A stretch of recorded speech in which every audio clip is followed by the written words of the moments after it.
देखो जो ये टॉपिक जो पढ़ रहे हैं, इस टॉपिक का नाम है रक्त परिसंचरण तंत्र, ब्लड सर्कुलेशन सिस्टम। ठीक है, ब्लड सर्कुलेशन सिस्टम, रक्त परिसंचरण तंत्र, ब्लड सर्कुलेशन सिस्टम,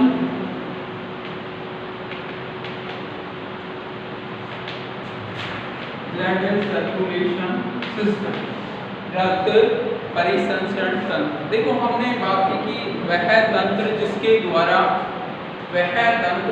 द्वारा कोशिकाओं में पोषक पदार्थों का परिवहन होता है और कोशिका के जो उत्सर्जी पदार्थ होते हैं उनका निष्कासन होता है, उसको परिसंचरण तंत्र कहते हैं। वह तंत्र जिसके द्वारा कोशिकाओं में पोषक पदार्थों का परिवहन होता है और उत्सर्जी पदार्थों का निष्कासन होता है, उसको परिसंचरण तंत्र कहते हैं। ठीक है, और जब इस तंत्र के द्वारा, या ऐसे बोल सकते हैं, या वह तंत्र जिसके द्वारा शरीर में रक्त का परिवहन होता है उसको क्या बोल देते हैं,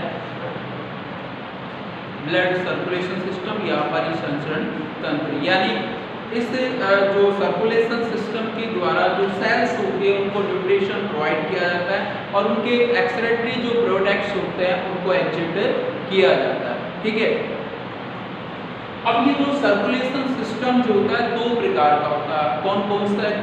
open circulation system and close circulation system, खुला परिसंचरण तंत्र और बंद परिसंचरण तंत्र, दो प्रकार का हो गया।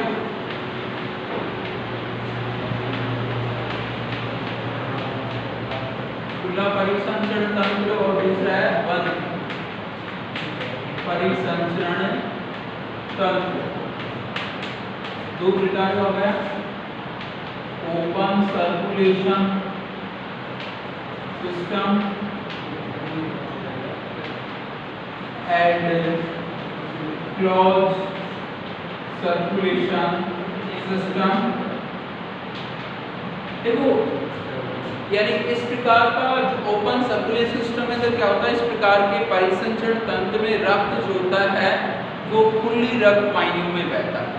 इस प्रकार के परिसंचरण तंत्र में क्या होता है, रक्त होता है खुली रक्त वाहिनियों में बहता है। यानी हृदय से रक्त निकला, ये हार्ट से निकला रक्त, और ये जो ब्लड पोर्टल होते हैं उनमें चला जाता है, रक्त पोर्टल जिसको बोलते हैं। यानी इस प्रकार खुली, इनके अंतिम सिरे क्या होते हैं, खुले होते हैं। क्या होते हैं इनके अंतिम सिरे, खुले। यानी इस प्रकार के परिसंचरण तंत्र में रक्त, यानी इस प्रकार के परिसंचरण तंत्र में जो रक्त वाहिनियां यानी खुले प्रकार की रक्त वाहिनियां पाई जाती हैं।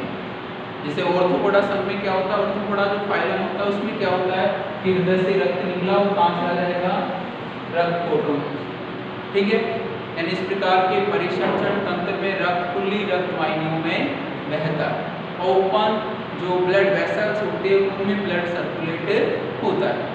और इसमें क्या होता है, इस प्रकार के परिसंचरण तंत्र में रक्त बंद रक्त वाहिनियों में बहता है। हमारे अंदर जो रक्त वाहिनियों के अंतिम सिरे खुलते नहीं है, वो अंगों में जाकर खुलते हैं, रक्त कोटों में नहीं खुलते हैं, ब्लड क्लोटर में नहीं खुलते हैं। ठीक है, यानी इस प्रकार के परिसंचरण तंत्र में जो रक्त है वो बंद रक्त वाहिनियों में बहता है, यानी हृदय से निकला और शरीर के विभिन्न पार्टों में चला जाता है। ठीक है, अब हम बात करें कि जो इसमें दे रखा, पहला दे रखा हेडिंग ब्लड, रक्त।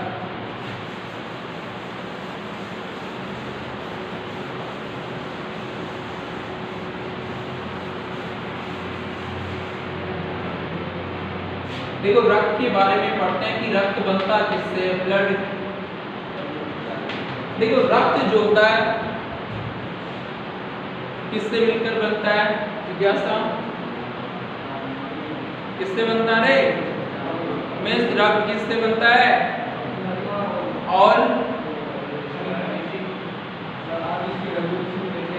रक्त कणिकाएं बोलते हैं। ठीक है, यानी जो रक्त है वो प्लाज्मा और ब्लड सेल्स से बनता है, प्लाज्मा और ब्लड सेल्स या रक्त कणिकाएं भी बोलते हैं। देखो इन दो भागों से मिलकर क्या बनता है, प्लाज्मा और ब्लड सेल्स होती है, दोनों से क्या रक्त बनता है। एक एक को पढ़ेंगे, ठीक है।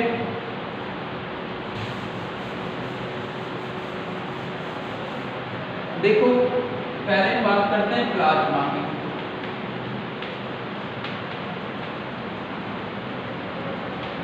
पहले किसकी बात करते हैं? प्लाज्मा।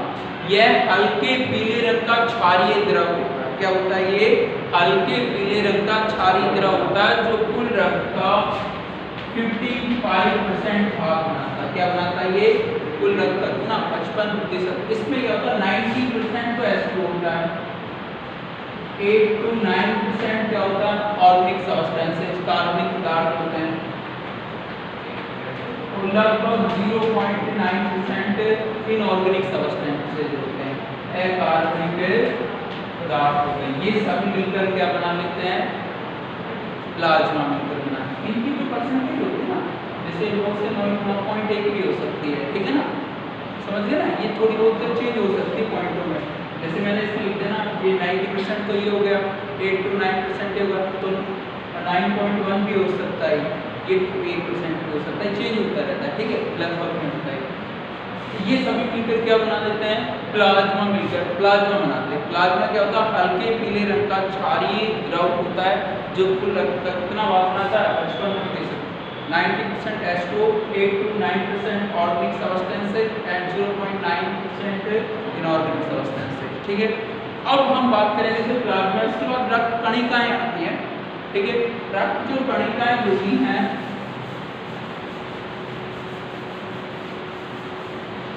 ब्लड सेल्स या ब्लड कार्पल्स होते हैं,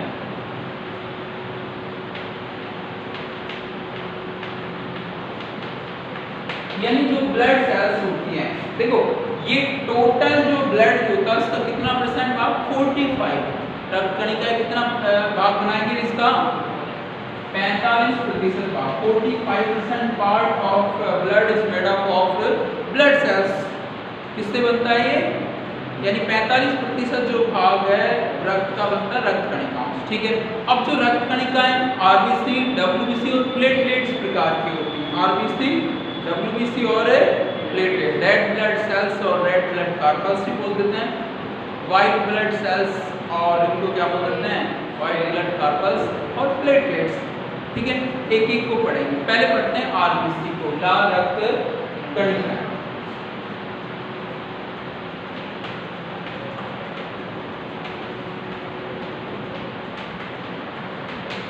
रेड ब्लड सेल्स। आरबीसी जो हम सब देखो, जो आरबीसी या लाल रक्त कणिकाएं मुख्य रक्त कणिकाएं होती हैं जो कुल रक्त कणिकाओं का 99% भाग बनाती हैं।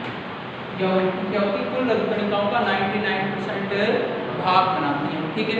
जो ये आरबीसी जो होती हैं ये बनती कहाँ पर है? अस्थि मज्जा में। कहाँ पे बनती है ये? अस्थि मज्जा में बनती है, ठीक है। लेकिन केंद्रक रहित होती है, केंद्रक रहित गोलाकार कोशिकाएं होती हैं, गोलाकार या अंडाकार होती हैं, ठीक है। केंद्रक रहित गोलाकार या अंडाकार कोशिकाएं। लेकिन दो जीव ऐसे होते हैं जिनकी आरबीसी केंद्रक युक्त होती है, बाकी सबकी आरबीसी क्या होती है? केंद्रक रहित होती है। आपको पता है दो जीव कौन कौन से हैं? ऊंट व लामा, दो जीव होते हैं, ऊंट व लामा, उनकी आरबीसी केंद्रक युक्त होती है, बाकी सभी जीवों की आरबीसी क्या रहेगी? केंद्रक रहित होती है। इसका जो आरबीसी बनेगी कहाँ? अस्थि मज्जा में, बोन मैरो में। कहाँ बनती है? Bone marrow. इसका लाइफ साइकिल होता है 120 डेज, 120 दिन का होता है, ठीक है। अब जो अगर पुरुषों में या जो मेल होते हैं उनमें होती हैं मामन लाख प्रति घन मिमी आरबीसी, इतनी पाई जाती है। और जो महिलाएं होती है इसमें 47 लाख प्रति घन मिमी आरबीसी पाई जाती है, ठीक है। महिलाओं की संख्या क्या होती है? कम।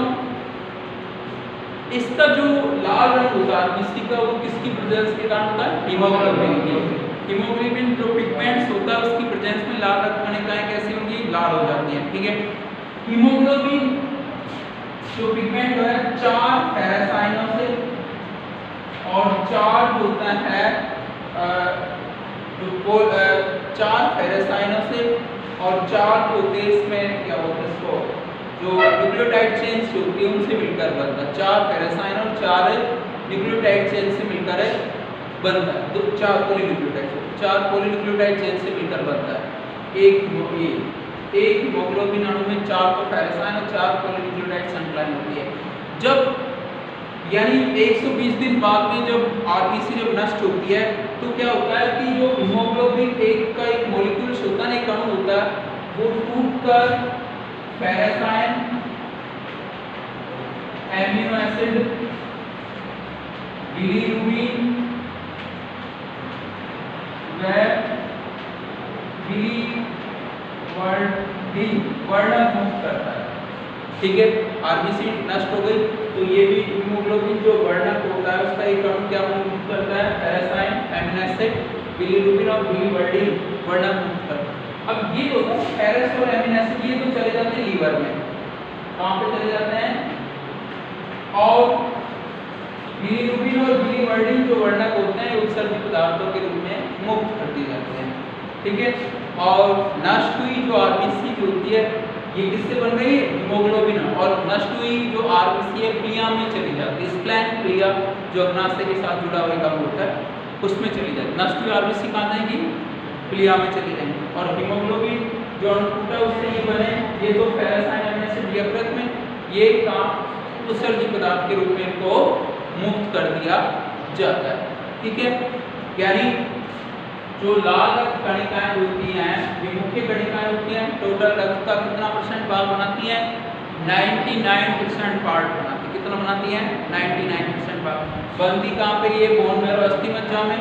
ठीक है, बनती ये अस्थि में। तो लाइफ साइकिल कितना होता है, 120 दिन का होता है। ठीक है ना, और ये जो के आरबीसी गोलाकार अंडाकार होती है जो केंद्रक रहित होती है, लेकिन ऊंट व लामा को छोड़कर। ठीक है, ऊंट व लामा को छोड़कर पुरुषों में या जो पुरुष होते हैं 52 लाख प्रति घन मीमी आरबीसी, महिला में 47 लाख प्रति घन मीमी आरबीसी पाई जाती है। आरबीसी का जो लाल रंग होता है हीमोग्लोबिन, एक हीमोग्लोबिन अणु में 4 पैरासाइन 4 पॉलीन्यूक्लियोटाइड श्रृंखलाएं पाई जाती हैं। जब आरबीसी नष्ट होती है तो हीमोग्लोबिन, आरबीसी नष्ट होती है, हीमोग्लोबिन जो अणु विघटित होकर पैरासाइन, एमिनो एसिड, बिलीरुबिन, बिलीवर्डिन वर्णन करता है। पैरास एमिनो एसिड यकृत में चलेंगे, ये उत्सर्जित पदार्थों के रूप में मुक्त हो जाएंगे। ठीक है, और आरबीसी नष्ट कहाँ पे चली जाएगी, प्लिया में चली जाएगी। ठीक है, इसका हम बात कर रहे थे। इसके बाद है व्हाइट ब्लड सेल्स और व्हाइट ब्लड कार्पस, श्वेत रक्त कणिकाएं।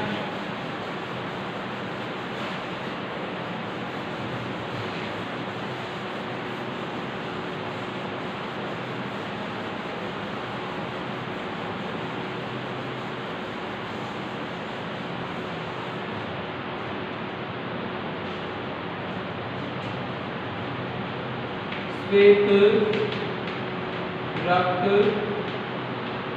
कणिकाएं, WBC, व्हाइट ब्लड सेल्स।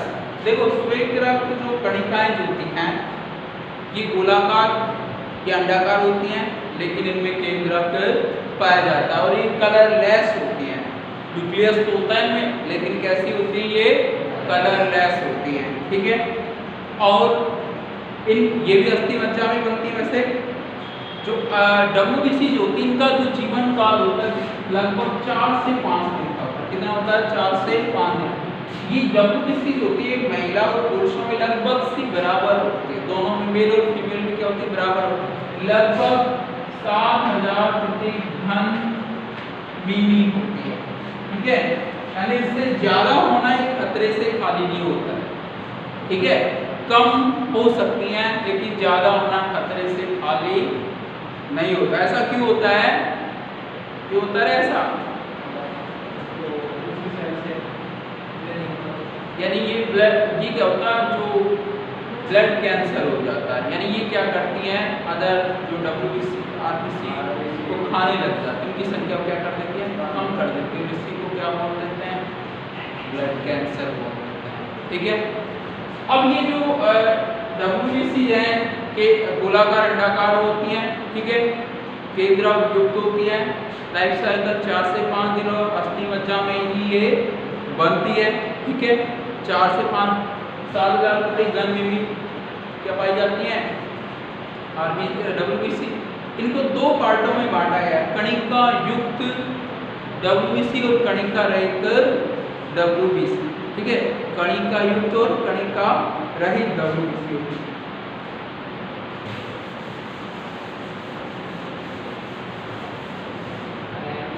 इनको कितने भागों में बांटा गया है, 2 भागों में बांटा गया है, कणिका युक्त WBC और कणिका रहित WBC, ठीक है। देखो